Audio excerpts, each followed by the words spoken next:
तो कोरा कागज की एक और वीडियो में आप सभी का स्वागत है। एमपीएसआई मेंस पेपर के पेपर 1 में पार्ट बी इंडियन पॉलिटी को आज हम डिकोड करने वाले हैं। इसमें हम सबसे पहले सिलेबस देखेंगे कि सिलेबस के कौन-कौन से पॉइंट्स पर आपको ध्यान देना है। इससे पहले पेपर 1 का पार्ट ए जिसमें इंडियन हिस्ट्री है, हिस्ट्री को हमने बहुत अच्छे से डिकोड करने की कोशिश की थी और वहाँ पर कौन-कौन से टॉपिक आपको छोड़ने हैं, उस पर ज़्यादा ध्यान दिया था मैंने। और उस पर जो पीडीएफ है या फिर जो कंटेंट है वो ऑलरेडी मैंने अपने टेलीग्राम चैनल पर शेयर कर दिया है। तो अगर आपने वो वीडियो नहीं देखा है तो वो देख लीजिए, क्योंकि उससे आपको ये समझ में आएगा कि पूरी इंडियन हिस्ट्री आपको नहीं पढ़ती है। आपको बहुत सारी चीज़ें छोड़नी हैं, वो छोड़ना ज़रूरी है। वैसे ही इस वीडियो में हम बताने वाले हैं कि कौन-सी चीज़ें आपको पढ़नी है और इंडियन पॉलिटी क्योंकि एक बहुत बड़ा सब्जेक्ट है और इसको पूरा कंप्लीट करने के लिए आपको 2 से 3 महीने अकेले में लग जाएँगे इस इंडियन पॉलिटी को कंप्लीट करने में। तो यहाँ पर मैं ये भी बताऊँगा कि इंडियन पॉलिटी में सिलेबस के हिसाब से किन टॉपिक को आपको छोड़ना है और किन टॉपिक को आपको पढ़ना है। तो सिलेबस रिपोर्ट देखेंगे और साथ में हम देखेंगे कहाँ से पढ़ना है। ये बहुत इंपॉर्टेंट क्वेश्चन होता है कि एग्ज़ाम के जस्ट पहले आप कहाँ से पढ़ें चीज़ों को ताकि बहुत अच्छे से चीज़ें क्लियर हो सकें। फिर कैसे पढ़ें? तो ये तो वही मैं साथ में बताते जाऊँगा। तो ये हमारे वीडियो का पूरा आज का जिस पर हम बात करने वाले वो है। तो चलिए बिना कोई देरी किए सबसे पहले हम देखते हैं कि सिलेबस क्या है और इसको सिलेबस को हमको समझना कैसे है। तो सबसे पहले ये आपका सिलेबस है। तो यहाँ पर आप देख सकते हैं, यहाँ पर जो यहाँ तक के टॉपिक्स हैं, इससे पहले तक के मतलब ये 12 तक लिखा है यहाँ पर, मतलब 8वें से लेके 4 पॉइंट जो ये दिए हुए हैं, ये पूरा आपका इंडियन पॉलिटी का हिस्सा है। यहाँ पर पहले हम इनको डिकोड करने की कोशिश करेंगे हर शब्द को। तो यहाँ पर भारतीय संविधान में आपको सबसे पहले ऐतिहासिक आधार बताना है। जब भी ऐतिहासिक आधार आएगा, तो हिस्टोरिकल बैकग्राउंड में आपको जो प्रीवियसली एक्ट वगैरह हैं, वो आपको पढ़ने हैं। फिर कैसे आपकी संविधान सभा बनी, इसमें आ जाएगा आधार में और विकास में। इसमें क्या-क्या आ जाएगा, आपके एक्ट क्या थे, फिर संविधान सभा का निर्माण कैसे हुआ, संविधान सभा ने कैसे संविधान को बनाने के चरण में धीरे-धीरे उसमें विकास किया। तो ये हो गया हमारा ये 3 टॉपिक। तो यहाँ पर मैंने आपको ये बताया कि आपको इंडियन पॉलिटी शुरू करने में सबसे पहले क्या चीज़ें पढ़नी है, हिस्टोरिकल बैकग्राउंड पढ़ना है, फिर भारतीय संविधान कैसे बना और उसमें विकास कैसे हुआ वो पढ़ना है। पहले 2 शुरू के चैप्टर आपके ये हो गए। फिर यहाँ पर आप चीज़ों को थोड़ी-सी समझेंगे। विशेषताएँ शब्द का मतलब है कि जो भारतीय संविधान है, भारतीय संविधान की कुछ विशेषताएँ हैं, जैसे भारतीय संविधान सबसे बड़ा संविधान है, सबसे पुराना संविधान है या फिर ऐसे भी बोल सकते हैं कि ये बहुत सारे देशों से लिया गया संविधान। तो ये विशेषताएँ हैं और ये जनरली हमको जो जितनी भी इंडियन पॉलिटी की बुक्स हैं, उनमें चीज़ें देखने को मिल जाती हैं। फिर संशोधन हो गया। महत्वपूर्ण प्रावधान में क्या है, इम्पोर्टेंट प्रोविज़न में आपके एफआर है मतलब फंडामेंटल राइट है, फंडामेंटल ड्यूटीज़ हैं, डीपीएसपी है, जिसे हम राज्य की नीति निर्देशक सिद्धांत कहते हैं, अनुसूचियाँ हैं, अमेंडमेंट मतलब संशोधन यहाँ पर दिया ही हुआ है। तो ये सारी चीज़ें मतलब यहाँ पर ये लिखा नहीं है, यहाँ पर आप देख सकते हैं, कहीं पर भी मूल अधिकार चीज़ें नहीं दी हुई हैं। मूल अधिकार, राज्य की नीति निर्देशक सिद्धांत, ये कहीं नहीं दिया है। लेकिन यहाँ पर हमको समझना पड़ेगा कि जब इन्होंने यहाँ पर महत्वपूर्ण प्रावधान बोला है, इसका मतलब जितनी भी बहुत ही इम्पोर्टेंट प्रोविज़न है भारतीय संविधान में, उनको आपको कंप्लीट करना ही पड़ेगा। इसका मतलब फंडामेंटल राइट यहाँ पर नहीं लिखा है, बट आपको ये चीज़ें पढ़नी ही पड़ेंगी। तो ये समझना ज़रूरी है हमको सिलेबस को। फिर दूसरा यहाँ पर देखिए संघ और राज्यों के कार्य और ज़िम्मेदारियाँ। यहाँ पर इन्होंने क्या बोला है, इनके कार्य बताना है, ज़िम्मेदारियाँ बतानी है। फिर संघीय ढाँचे में इसका मतलब ये पूरा का पूरा किस पे बात हो रही है ये वाली, इन 2 पॉइंट में अगर मैं देखूँ, तो ये केंद्र राज्य संबंध के बारे में बात कर रहे हैं। अच्छा देखिए यहाँ पर बुनियादी संरचना, बेसिक स्ट्रक्चर।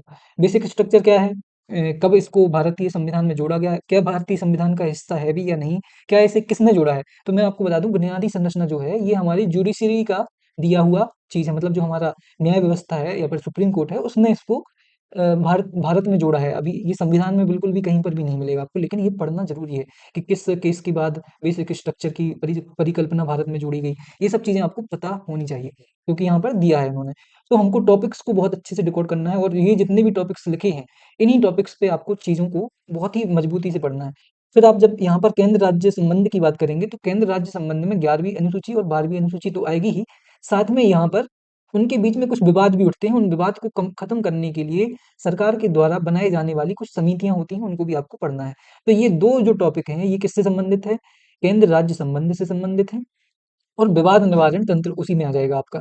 फिर अगर मैं यहाँ पर ये वाला और ये वाला 2 टॉपिक की बात करूँ तो ये संसद और राज्य विधायिका की संरचना है। इसका मतलब आपकी सेंट्रल और स्टेट गवर्नमेंट जो कि पार्ट 5 और 6th जो 5th और 6th है वो आपको पूरा का पूरा पढ़ना है। ये आपको कहाँ मिलेगा ये मैं आगे मैं बताने वाला हूँ। फिर सबसे आखिरी में ये आखिरी जो टॉपिक है यहाँ पर आपका जुडिशरी और जुडिशरी में क्या आ जाएगा आपका आ जाएगी न्याय व्यवस्था जिसमें कि सुप्रीम कोर्ट, हाई कोर्ट और जो स्थानीय कोर्ट हैं वो आ जाएँगी। एग्ज़ीक्यूटिव में कौन-कौन आ जाएगा? राष्ट्रपति आ जाएगा, केंद्रीय मंत्रिपरिषद आ जाएगी, राज्यपाल आ जाएगा, ये सब चीज़ें आ जाएँगी इसमें। तो ये पूरा का पूरा हमारा सिलेबस है। अब आपको एक चीज़ समझ में आ गई होगी कि इसमें बहुत सारी चीज़ें आपको नहीं पढ़नी है। जैसे यहाँ पर आयोग नहीं दिए हैं, जो संवैधानिक और सांविधिक आयोग हैं, उनके बारे में कोई चर्चा यहाँ पर नहीं की गई है, मतलब आपको वो वाला पोर्शन नहीं पढ़ना है। फिर कुछ ऐसे विशेष प्रावधान होते हैं, वो आपको नहीं पढ़ना है।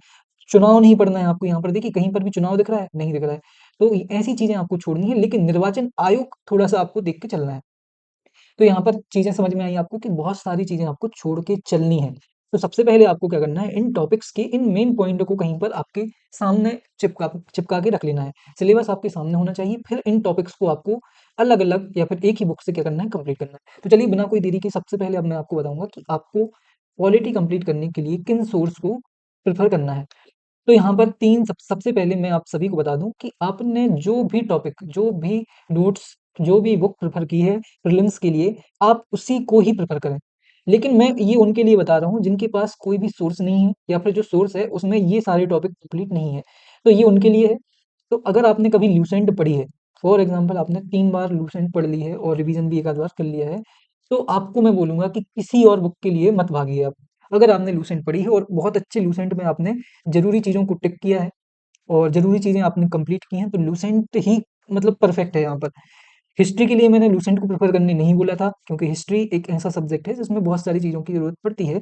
लेकिन लूसेंट मैं बोलूँगा कि अगर आपने इंडियन पॉलिटी लूसेंट से कवर की है, अगर की है, तो लूसेंट ही आप क्या करें, फ़ॉलो करें। अगर आपने लक्ष्मीकांत पहले पढ़ी है, अगर आप एमपीपीएससी के स्टूडेंट हैं, तो और अगर आपने लक्ष्मीकांत पहले प्रेफ़र की है, कम से कम 2 बार लक्ष्मीकांत को पढ़ा है, कम से कम 2 बार, तो आपको लक्ष्मीकांत से ही चीज़ों को कंप्लीट करना है और अब अगर आपने 2 बार पढ़ ली होगी, तो आपको इसको पढ़ने में बिल्कुल भी टाइम नहीं लगेगा। ये मैं गारंटी लिख के दे रहा हूँ क्योंकि मेरे साथ भी होता है। जब हम कोई बुक पढ़ लेते हैं, तो उसको दूसरी बार कवर कंप्लीट करने में कम टाइम लगता है आपको या फिर आपके पास शॉर्ट नोट्स होते हैं, तो उनसे आपको आसानी से कंप्लीट करने में मदद मिल जाती है। फिर जिनके पास ना तो लूसेंट है और ना ही लक्ष्मीकांत है, तीसरी कैटेगरी के लोग हैं, जिनने पॉलिटी को कभी सीरियस नहीं लिया है, उनके लिए मैं अपनी टेलीग्राम पर एक पीडीएफ शेयर करूँगा, थोड़ी-सी बड़ी है, लेकिन मैंने पहले ही बताया कि आपको पता होना चाहिए कि कौन-सी चीज़ें आपको कंप्लीट करनी है। इसमें लगभग 160 या फिर 180 के आस-पास पेजेज़ हैं, बट मैं बता रहा हूँ ना यहाँ पर कि आपको सिर्फ़ इन टॉपिक्स को कंप्लीट करना है। इन टॉपिक्स को कंप्लीट करेंगे तो लगभग आपके 70 पेजेज़ में आपकी पॉलिटी कंप्लीट हो जाएगी, लगभग 70 पेजेज़ में। और उसको पढ़ने के लिए अगर आप उसका प्रिंट आउट निकलवा लें तो ज़्यादा अच्छा है। मोबाइल से ना पढ़ें, अगर आप लैपटॉप से पढ़ते हैं तो उसको आपको फ़ॉलो करना है। दूसरी चीज़, अगर आप उसका प्रिंट आउट निकलवा सकते हैं तभी आप उसको फ़ॉलो करें। उसमें मैंने टेलीग्राम में उसको शेयर कर दिया है, तो जाके देखिए और केवल उन्हीं टॉपिक्स को आपको कंप्लीट करना है जो कि आपके सिलेबस में हैं। तो ये हो गई बात हमारी कंटेंट की।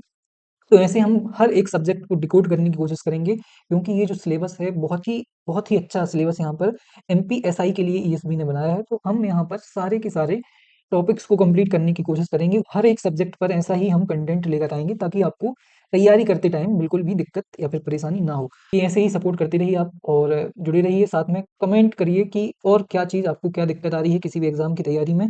अगर कोई भी ऐसी दिक्कत आती है तो आप मुझे कमेंट करिए, हम उस पर कोई ना कोई कंटेंट आपको देने की का प्रयास ज़रूर करेंगे और ऐसे ही जुड़े रहिए क्योंकि हम आपके लिए ऐसे और भी वीडियोज़ लाने वाले हैं। तो मिलते हैं अगली वीडियो में, पढ़ते रहिए, ध्यान रखना। थैंक यू सो मच, धन्यवाद।